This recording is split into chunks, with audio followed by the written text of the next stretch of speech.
మీ అమ్మని ఈ 4 మాటలు ఎప్పుడూ అనకండి.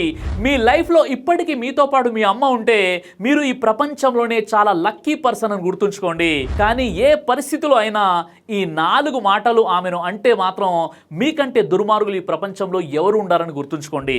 మొదటిది, నువ్వు మా కోసం ఏం చేశావు? ఈ మాట మీ అమ్మను గుండె పగిలేలా చేస్తుంది. డెలివరీ టైంలో ఏదైనా జరగరానిది జరిగితే తన ప్రాణం పోవచ్చని తెలిసి కూడా నీకు జన్మనిచ్చిన ఆమెను ఇలా అనటం ఎంతవరకు కరెక్ట్? రెండవది, అసలు నీకేం రాదు.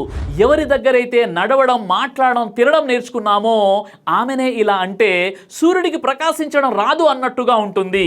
ఈ రోజున్న టెక్నాలజీ ఆమెకు అర్థం కాకపోవచ్చు, కానీ మనం ఏం చెప్పకుండానే మన బాధని అర్థం చేసుకునే చాట్ జీపీటీ తన దగ్గర మనం పుట్టినప్పటి నుండే చూస్తున్నాం కదా.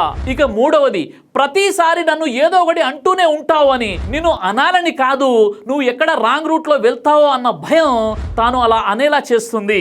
ఇక నాలుగవది, నువ్వు నా లైఫ్లోకి ఎప్పుడు ఇంటర్ఫియర్ అవ్వద్దు. అమ్మకి మనం తప్ప మరొక ప్రపంచం ఎవరు ఉండరు. నువ్వు ఈరోజు శ్వాస పీల్చుకుంటున్నావు అంటే అది మీ అమ్మ నీకు జన్మనిచ్చింది కాబట్టి అలాంటి అమ్మను అలా అనవద్దు కదా. అమ్మ మీ దగ్గర నుండి దూరమైన రోజు అప్పుడు మీకు అర్థమవుతుంది ఈ ప్రపంచంలో ఏది ఆశించకుండా నిస్వార్థంగా ప్రేమించే ఒకే ఒక పర్సన్ మీ అమ్మ మాత్రమే అని.